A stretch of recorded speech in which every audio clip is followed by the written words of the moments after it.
Yo, what's up mga ka-Certans video guys. Ayan, ibaba na namin yung aming makina mga lodi para makapag-start na kami sa palayan namin mga lodi. Kasi umpisa na naman at simula na naman ang mga pagtatanim namin ng palay dito sa amin sa Bicol mga lodi. So ayan na nga guys. So sinusundan ko lang yung tricycle na may dala ng aming landmaster, yung aming makina mga lodi. Kung mapapansin yung mga lodi, ayan nakapagtanim na yung malapit sa kalsada mga lodi. Ayan na nga mga guys, na ibaba na namin yung aming landmaster at yung makina namin mga lodi, at ayan, binubuo na namin ni Papa yung landmaster namin mga lodi, at chinecheck namin yung paddling niya. Ayan kinabit ko na nga yung paddling niya mga lodi, at sinalpak na namin at pinatong na namin yung yung makina na diesel mga lodi. So Yamato yan mga lodi, yung tatak niyan mga lodi, at ayan, medyo bago din yung makina niyan mga lodi. At yun nga, medyo ayan, sinisipat ko at inaayos ko talaga, at dahil merong tornilyuhan yan mga lodi, at ayan ang naikabit ko na, at ayan,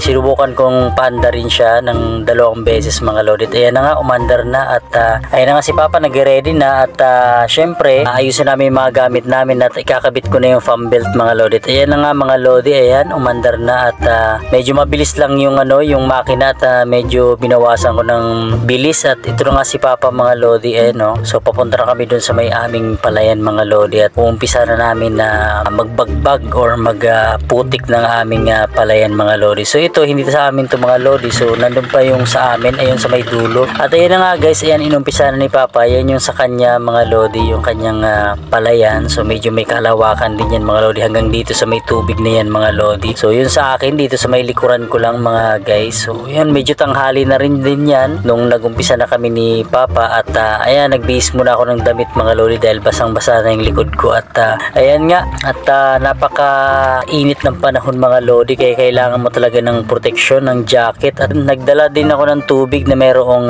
asukal mga lodi. Syempre dagdag energy din yan mga lodi kapag nandito kami sa aming palayan mga lodi. At napakainit talaga ng panahon, at ayan, talagang alalay lang talaga sa mga gagawin namin mga lodi. So ito na nga, nung kinahaponan mga lodi, bumalik kami ng mga 1 PM, at syempre nag-lunch muna kami. At nung bumalik na ako ng mga 1 PM mga lodi, numpisahan ko na, at tamang tama mga guys, dahil hindi siya mainit at makulimlim yung panahon mga lodi, at umaayon sa amin yung panahon dahil kanina sobrang init nung tanghali mga lodi. At ayan na nga guys, ayan, at ito na nga si Papa mga lodi, mag-umpisa na siya ng pagbagbag ng kanyang palayan. At ayan na nga, napaandar ni Papa yung makina mga lodi, kasi nahirapan si Papa paandar yan. Sabi ko, pitikin niya lang or biglain niya lang yung paghata dun sa makina, at sigurado aandar yan. At ayun nga guys, napaandar nga ni Papa, at ayan na, mag-uumpisa na nga si Papang bagbagin niya yung kanyang palayan. So ito yung kanyang palayan mga lodi, napakalawak. So ayan na nga guys, nilapitan ko na si Papa, at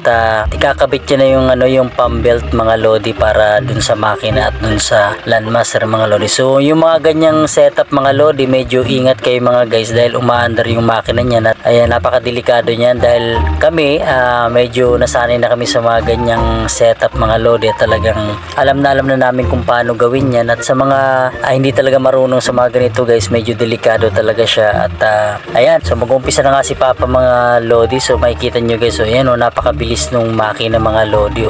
Talagang yung putik niyan talagang gigilingin yan mga lodi kapag nadaanan yung mga putik mga lodi. At talagang ayan, mas mapapabilis talaga yung pagbubungkal ng lupa mga lodi. So nung mga kapanahonan namin mga lodi, yung gamit namin nun kalabaw mga lodi, kaya napakahirap. At ayan nga si Papa, so tinigil muna niya yung kanyang paglalandmaster mga lodi dahil sabi daw niya napakabilis nung makina mga lodi. At ayun ko naman, so binawasan ko yung bilis nung makina mga lodi para swabe lang yung takbo nung landmaster or yung makina na ginagamit namin mga lodi. So yun na nga guys, so yan ang ganda pagmasdan mga lodi. So yan, matubig, at kakatapos lang din kasi ng ulan mga lodi, kaya tamang tama yan. At ayun,